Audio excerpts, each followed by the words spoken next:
Welcome back to my channel Bong enjoy. আজকে আমি রান্না দেখাচ্ছি লাল লাল খাসির মাংসের ঝোল। তো দেখে নিন কতটা সুন্দর দেখতে হয়েছে। ঠিক যেমন ঘরোয়া মাংসের ঝোল হয় ঠিক কিন্তু সেরকমই। তো এখানে ফার্স্টে নিয়ে নিয়েছি আধা কেজি মাটন। এখানে কিন্তু মাটন ফ্যাটও আছে তার সাথে। এখানে নিয়েছি অল্প একটু আলু, টমেটো কুচো, পেঁয়াজ কুচোনো। এখানে আছে আদা, রসুন, গোলমরিচ বাটা, এখানে শুকনো লঙ্কা আর জিরের বাটা। তো শুরু করা যাক রান্নাটা। তো ফার্স্টেই কড়াইয়ে তেল গরম করে মাংসের আলুগুলো ফার্স্টে ভেজে নিচ্ছি। আমি কিন্তু আলু যখন ভাজা করি তখন কিন্তু তার মধ্যে অল্প একটু হলুদ দিই, যাতে আলুগুলো খুব তাড়াতাড়ি লাল হয়ে যায়।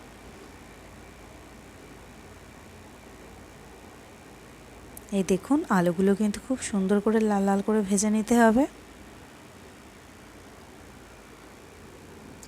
আলুগুলো ভাজা হয়ে গেছে। এরপর কড়াইয়ের মধ্যে দিয়ে দিলাম অল্প একটু চিনি, একটা শুকনো লঙ্কা, অল্প জিরে আর দুটো তেজপাতা। ফোড়নটা ভালো করে ভাজা হয়ে গেলে তার মধ্যে দিয়ে দিলাম কুচনো পেঁয়াজ। পেঁয়াজটা এবার সুন্দর করে ভেজে নিতে হবে। চিকেন বা মাটন কিন্তু আমরা অনেকেই বাড়িতে রান্না করে খাই। তো অনেকেরই অনেক রকম রেসিপি আছে, তো আপনারা আমার রেসিপিটা ফলো করে রান্না করে দেখবেন, খুবই সুন্দর হয়। এরপর এর মধ্যে দিয়ে দিলাম কুচনো টমেটো। টমেটোটা একটু গলা পর্যন্ত নাড়াচাড়া করতে হবে।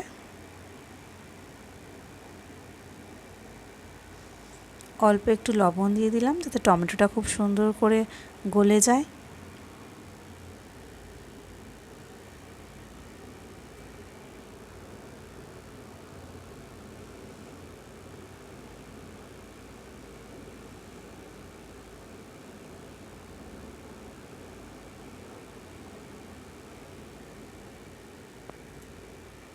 এবারে এর মধ্যে দিয়ে দিচ্ছি আদা, রসুন আর গোলমরিচের পেস্ট।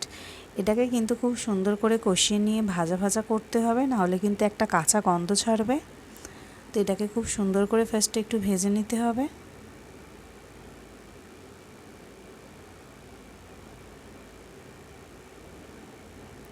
এটা একটু কষিয়ে নেওয়ার পরেই এর মধ্যে দিয়ে দেবো শুকনো লঙ্কা আর জিরের পেস্ট। এটাকে এবার খুব সুন্দর করে কষিয়ে নেব। আপনারা যারা বাড়িতে গুঁড়ো মশলা ইউজ করেন, মানে লঙ্কার গুঁড়ো, জিরের গুঁড়ো, যারা এরকম গুঁড়ো মশলা ইউজ করে মাংস রান্না করেন, তাদের কাছে আমি একটিবারের জন্য অনুরোধ করব, আপনারা সবাই বাটা মশলায় রান্না করে দেখবেন, রান্নার স্বাদ কিন্তু 10 গুণ বেড়ে যাবে। এরপর এর মধ্যে দিয়ে দিলাম পরিমাণ মতো লবণ, পরিমাণ মতো হলুদ। এবার এটাকে ভালো করে মিশিয়ে নেব। যেহেতু এটা মাটন আছে, মাটন রান্না হচ্ছে, মাটনে কিন্তু বেশ মোটামুটি ভালোই ফ্যাট ছিল, তার জন্য কিন্তু আমি তেলটা খুব একটা দিলাম না, কারণ মাটন ফ্যাট থেকে কিন্তু ভালোই তেল বেরায়।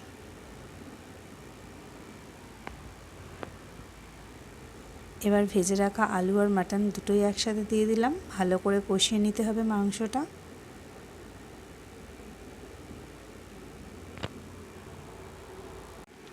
মাংসটা কিন্তু ভীষণই ফ্রেশ ছিল, মানে আমার হাজব্যান্ড প্রায় সন্ধেবেলাতে গিয়েই মাংসটা নিয়ে এসেছিলো। তো যারা ফ্রিজারে রেখে চিকেন বা মাটন রান্না করেন, তাদের ক্ষেত্রে আমি বলতে পারবো না স্বাদ অতটাও ভালো আসে কি না, কারণ আমি কোনো সময়তেই মাটন বলুন বা চিকেন বলুন ফ্রিজে রেখে সেটাকে ব্যবহার করি না। আমি সবসময় চেষ্টা করি ফ্রেশ কিনে এনে সেটাকে রান্না করার। সেটাই শরীরের পক্ষেও ভালো আর খেতেও খুব সুন্দর লাগে।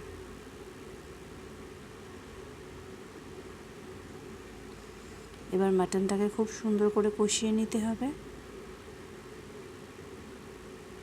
আমি রান্নাটা কিন্তু উনুনে দেখাচ্ছি, আর যেহেতু রান্নাটা রাত্রিবেলায় করেছি, হয়তো একটু লাইটের সমস্যা হচ্ছে, তো একটু মানিয়ে গুছিয়ে নেবেন।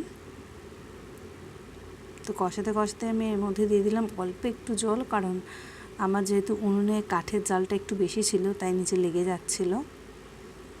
তার উপর থেকে আমি দিয়ে দিলাম গুঁড়ো গরম মশলা, আপনারা সবাই দেখেছেন।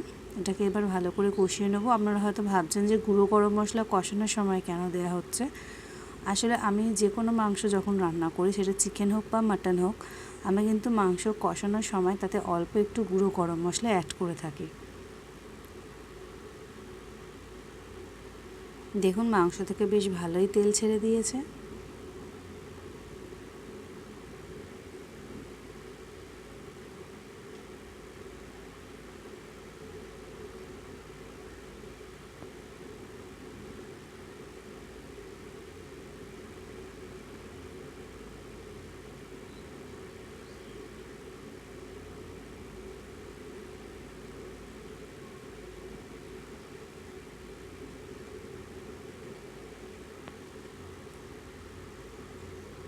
খুব ভালো করে আমি মাংসটাকে কষিয়ে নিচ্ছি।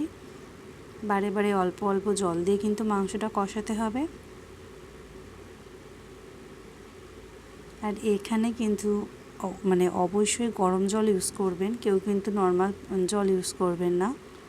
আমি কিন্তু সবসময়তেই চিকেন হোক বা যে কোনো কষানো রান্না, তাতে কিন্তু সবসময়তেই আমি গরম জলটাই বেশি পছন্দ করি দেওয়া।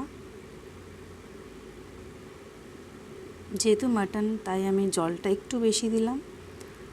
সিদ্ধ হওয়ার একটা ব্যাপার থাকে, তো এটাকে এবার ফার্স্টে খুব সুন্দর করে ফুটিয়ে নিতে হবে।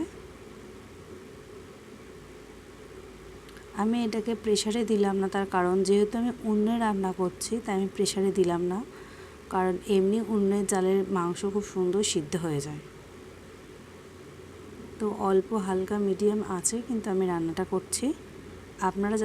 আপনারা যারা গ্যাসে রান্না করবেন, তারা প্রেসারে দিয়ে 5 থেকে 6টা হুইসেল দিয়ে নিলেই কিন্তু মাংসটা সিদ্ধ হয়ে যাবে।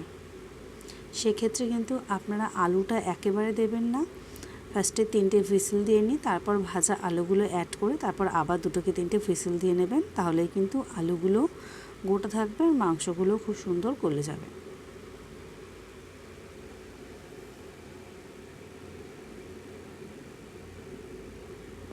এই যে মাংস আমাদের পুরোপুরি রেডি। আমি কিন্তু নামানোর আগে গোটা গরম মশলার বাটা দিয়ে দিয়েছিলাম। দেখুন কত সুন্দর কালারটা এসছে। লাল লাল খাসির মাংসের ঝোল রাত্রিবেলায় গরম গরম ভাত দিয়ে খেতে জাস্ট জমে গিয়েছিল।